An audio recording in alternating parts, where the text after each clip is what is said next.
Hello everyone, नमस्कार साथियों। स्वागत है आप सभी का एक बार फिर से डेली करंट अफेयर्स की क्लास में।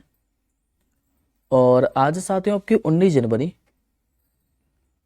और आज हम 19 जनवरी से बनने वाले सभी मोस्ट इंपोर्टेंट करंट अफेयर्स को देखने वाले हैं। तो चलिए सबसे पहले हम लोग फटाफट से 18 जनवरी के करंट अफेयर्स को रिवीजन कर लेते हैं, जो कि हमने लास्ट क्लास के अंदर पढ़े थे। उसके बाद हम आज के क्वेश्चनों को कवर करेंगे। लास्ट क्लास में मैंने आपको पढ़ाया था कि अभी जो ग्लोबल फायर पावर रैंकिंग है 2024 ये जारी की गई है, और इस रैंकिंग के अनुसार सैन्य शक्ति के मामले में भारत किस स्थान पर रहा था। तो इस बार भी भारत चौथे स्थान पर रहा है। पहले स्थान पर कौन सा देश था? तो अमेरिका। दूसरे स्थान पर था रूस। तीसरे स्थान पर था चीन। चौथे स्थान पर था अपना प्यारा भारत, जबकि पांचवें स्थान पर दक्षिण कोरिया रहा था। और अगर पड़ोसी देश की बात करें पाकिस्तान की, तो पाकिस्तान की जो रैंक है ये इस बार 9वीं रही है। निम्नलिखित में से किस राज्य सरकार ने माई स्कूल माई प्राइड अभियान प्रारंभ किया है? तो ऐसा करने वाली जो सरकार बनी थी ये बनी थी हिमाचल प्रदेश सरकार। अभी साथियों जो आर प्रज्ञानंद है ये नंबर 1 भारतीय शतरंज खिलाड़ी बन गए। और ये जो फाइड की रेटिंग होती है इसमें ये विश्वनाथ आनंद से आगे निकल गए। विश्व प्रसिद्ध धनु यात्रा किस राज्य में शुरू किया गया? तो उड़ीसा के अंदर। अभी जो बर्नार्डो एरेबलो है ये किस देश के राष्ट्रपति बने? तो साथियों नॉर्थ अमेरिका कॉन्टिनेंट के मध्य में स्थित देश ग्वाटेमाला के। 17 जनवरी 2024 को भारत अंतर्राष्ट्रीय विज्ञान महोत्सव ये कहाँ पर शुरू हुआ है? तो हरियाणा के फरीदाबाद के अंदर।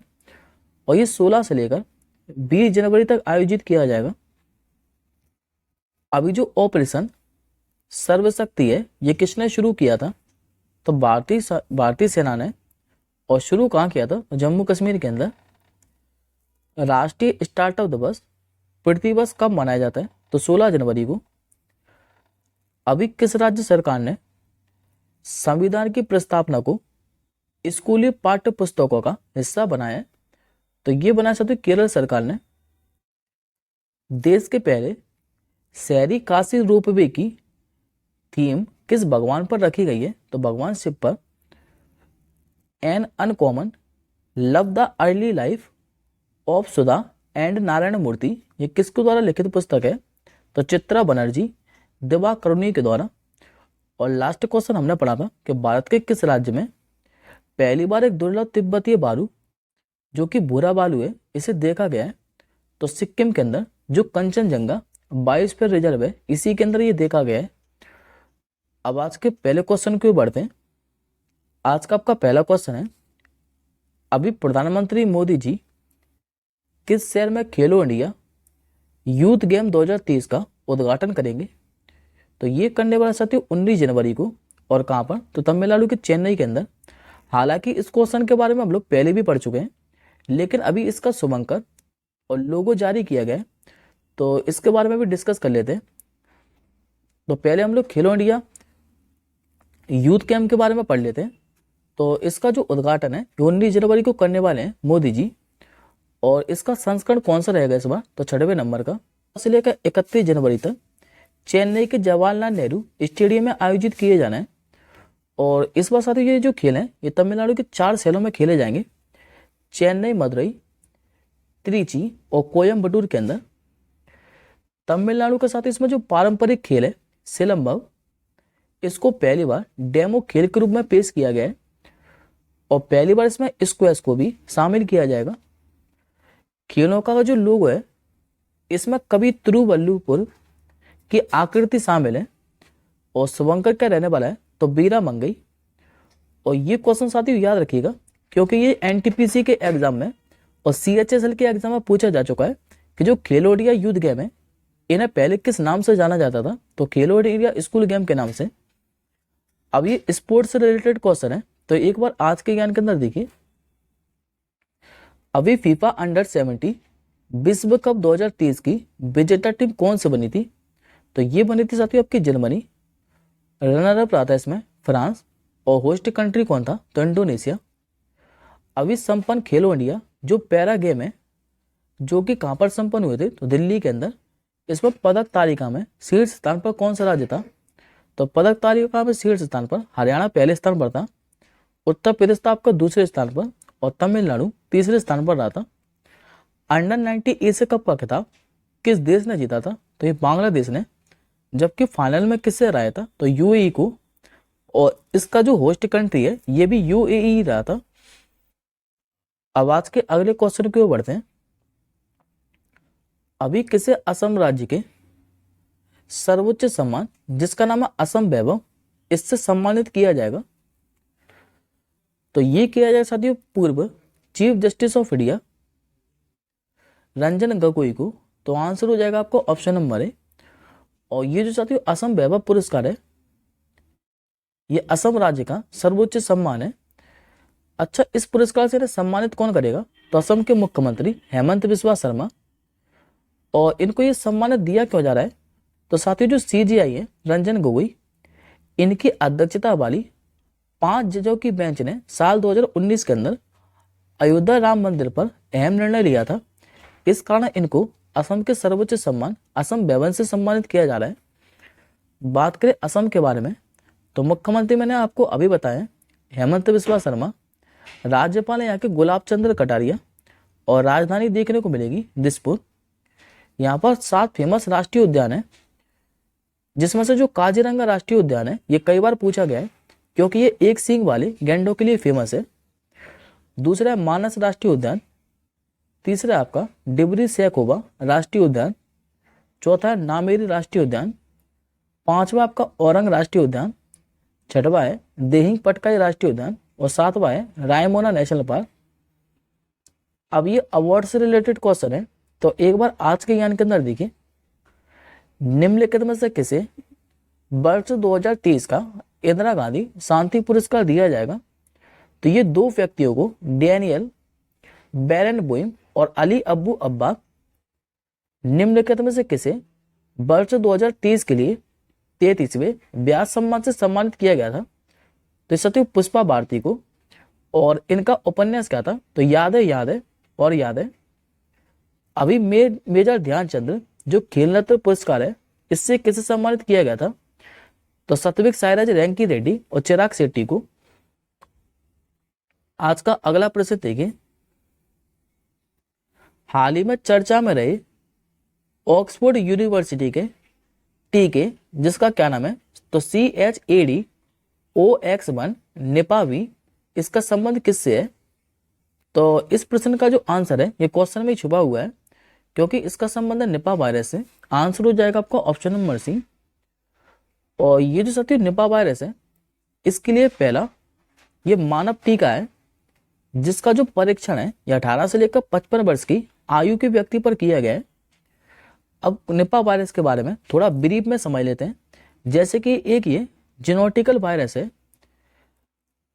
इंसानों में कैसे फैलता है? तो चमगादड़ सुअर जैसे जानवरों से। इसके लक्षण क्या है? तो सिर में दर्द होना, उल्टी जैसा लगना, सांस लेने में थोड़ी तकलीफ होना और चक्कर आना, इसके खास लक्षण हैं। और यदि आपसे पूछे साथियों कि पहला जो निपा वायरस है इसका केस कहाँ मिला था? तो मलेशिया के संगई निपा गांव में 1998 के अंदर। अब आज का अगला क्वेश्चन देखिए, 34 वर्षों के बाद ग्रैंड स्लैम में किसी वरीयता प्राप्त खिलाड़ी को हराने वाले पहले भारतीय पुरुष टेनिस खिलाड़ी कौन बने? तो ये बने चाहते भारत के सुमित नागल। आंसर हो जाएगा आपको ऑप्शन नंबर बी।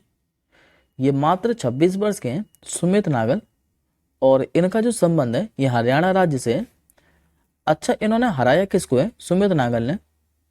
तो इन्होंने दुनिया के 27वें नंबर के खिलाड़ी कजाकिस्तान के एलेक्जेंडर बुबलिक को हराया है। और इससे पहले साथियों 35 वर्षों के पहले ये जो कारनामा है 1989 में रमेश कृष्णन ने किया था मैट ब्लेंडर को हराकर, जो कि उस समय दुनिया के नंबर 1 खिलाड़ी थे। और साथ ही साथ ये ऑस्ट्रेलिया ओपन विजेता भी रहे हैं रमेश कृष्णन। बात करते हैं ऑस्ट्रेलिया ओपन के बारे में, तो सबसे नवीनतम ग्रैंड स्लैम टूर्नामेंट है जिसकी शुरुआत 1905 में हुई थी। यह हमेशा जनवरी महीने में मेलबर्न में आयोजित किया जाता है।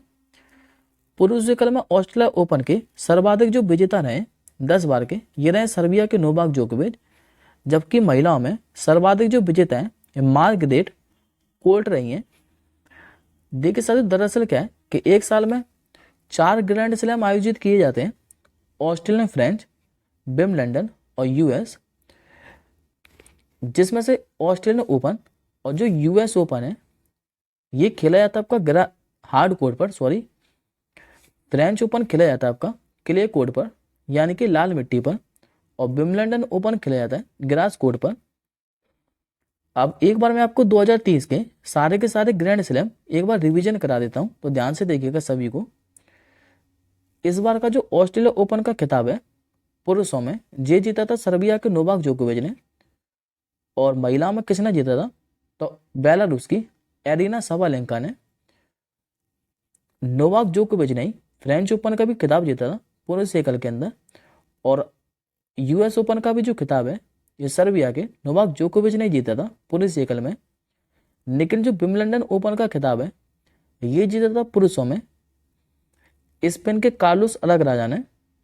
अब बात करते हैं महिलाओं के बारे में, तो महिलाओं में जो फ्रेंच ओपन का खिताब जीता था ये पोलैंड की ईगा स्विएटेक ने जीता था। विंबलडन ओपन में जो महिलाओं का खिताब जीता था ये जीता था आपके मार्गरेटा बोंद्रोसोवा ने, जो कि चेक गणराज्य की हैं। और यूएस ओपन में जो महिला ओपन का खिताब जीता था ये जीता था आपकी यूएसए की कोको गोफ ने। अब आज का अगला क्वेश्चन देखिए, यूक्रेन पर वैश्विक शांति शिखर सम्मेलन की जो मेजबानी है ये कौन सा देश करेगा, तो ये करने वाला है साथियों आपका स्विट्जरलैंड देश। आंसर हो जाएगा आपका ऑप्शन नंबर सी।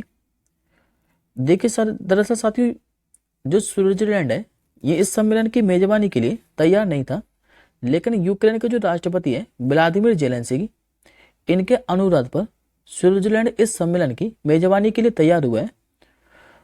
और क्योंकि जो रूस है इसने 24 फरवरी 2022 को यूक्रेन में अपनी सेना भेजी थी, तभी से दोनों देशों के बीच में क्या है कि काफ़ी संघर्ष जारी है। बात करें अब स्विट्जरलैंड के बारे में, तो ये रह साथियों आपका पूरा यूरोप कॉन्टिनेंट, और ये जो आपको ग्रीन कलर में जितना भी पार्ट दिखाई दे रहा है ये आपका स्विट्जरलैंड। यहाँ की राजधानी है बर्न, करेंसी चलती है स्विस फ्रैंक, और यहाँ के राष्ट्रपति कौन है तो वियोला एम हर्डर, ये वर्तमान में यहाँ के राष्ट्रपति हैं। नेक्स्ट क्वेश्चन देखिए, निम्नलिखित में से किस भाषा को भारत की 9वीं शास्त्रीय भाषा बनाया गया है, तो ये बनाया गया साथियों अभी फारसी भाषा को। आंसर हो जाएगा आपको ऑप्शन नंबर सी। देखिए साथियों जो विदेश मंत्री हैं एस जयशंकर, इन्होंने घोषणा की है कि भारत सरकार ने नई शिक्षा नीति के तहत फारसी को भारत की 9 शास्त्रीय भाषाओं में से एक के रूप में शामिल किया है। भारत की जो राष्ट्रीय शिक्षा नीति है 2020, इसको अनुच्छेद फारसी सहित पाली और प्राकृत को संरक्षित किया जाना चाहिए। आधिकारिक तौर पर भारतीय संविधान की जो 8वीं अनुसूची है इसके तहत अब तक 6 शास्त्रीय भाषाओं की पहचान की गई है। अब भारत की 6 शास्त्रीय भाषा कौन कौन सी हैं, तो सबसे पहले 2004 में तमिल पहली शास्त्रीय भाषा थी, बाकी की संस्कृत, कन्नड़, तेलुगु, मलयालम और उड़िया। अगले क्वेश्चन के बढ़ते हैं। अभी नीति आयोग की एक रिपोर्ट जारी की गई है, और इस रिपोर्ट के अनुसार गरीबी रेखा से बाहर आने में कौन सा राज्य शीर्ष पर रहा है, तो इस मामले में उत्तर प्रदेश रहा है पहले स्थान पर। तो करेक्ट आंसर होगा आपका ऑप्शन नंबर ए। बाकी की बात करें तो दूसरे स्थान पर आपका बिहार, तीसरे स्थान पर है मध्य प्रदेश, और चौथे स्थान पर है राजस्थान।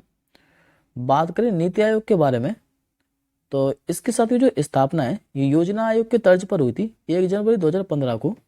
मुख्यालय देखने को मिलेगा आपको दिल्ली के अंदर। इसके जो अध्यक्ष होते हैं ये हमेशा प्रधानमंत्री होते हैं। इसके उपाध्यक्ष कौन है तो सुमन बेरी, और सीईओ ये BVR सुब्रमण्यम है। नेक्स्ट क्वेश्चन देखिए, विंग्स इंडिया 2024 एशिया की सबसे बड़ी नागरिक उड्डयन प्रदर्शनी ये कहां पर प्रारंभ हुई है, तो ये प्रारंभ हुई आपके तेलंगाना के हैदराबाद के अंदर। आंसर याद रखेंगे option number D. Wings India 2024 प्रदर्शनी हैदराबाद के जो बेगमपेट हवाई अड्डा है यहाँ पर शुरू हुई है। और इसका आयोजन की शुभारंभ कौन करने वाला है? तो केंद्रीय नागरिक उड्डयन मंत्री ज्योतिराज सिंधिया। इसे नागरिक उड्डयन मंत्रालय और फिक्की के सहयोग से भारतीय विमानपत्तन प्राधिकरण आयोजित कर रहा है।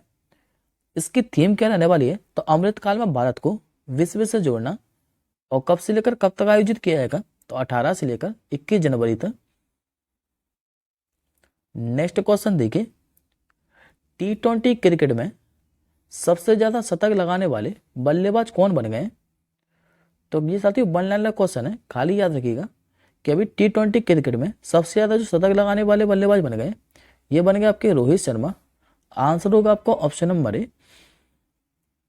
आज का अगला प्रश्न है, अभी किस राज्य सरकार ने मैतारी वंदना योजना शुरू की है? तो ये जो साथियों मैतारी वंदना योजना है, ये मध्य प्रदेश सरकार की तर्ज पर छत्तीसगढ़ राज्य सरकार ने शुरू की है। क्योंकि अगर आप लोगों को याद हो तो कुछ समय मैंने आपको पहले पढ़ाया था कि जो लाडली बहना योजना है, ये मध्य प्रदेश राज्य सरकार ने शुरू की थी। और इस योजना का उद्देश्य क्या था? तो महिलाओं के खाते में 1,000 रुपये महीने देना। और इसी प्रकार की साथियों सीएम योजना है मैतारी वंदना योजना, जो कि मध्य प्रदेश को देखकर छत्तीसगढ़ ने शुरू की है। इसमें भी हर महीने महिलाओं को 1,000 रुपये दिए जाएंगे बैंक के खाते के अंदर, यानी कि 12 महीने के अंदर 12,000 रुपये दिए जाएंगे वित्तीय सहायता। और बात करें छत्तीसगढ़ के बारे में, तो गठन हुआ था 1 नवंबर 2000 को। मुख्यमंत्री हैं विष्णुदेव साय, जो कि अभी नए बने थे। राज्यपाल है विश्वभूषण हरिचंदन। राजधानी है रायपुर। लोकसभा की सीट है 11, राज्यसभा की सीट है 5, विधानसभा की सीट है यहाँ पर 90। और जिलों की संख्या कितनी है? तो 33।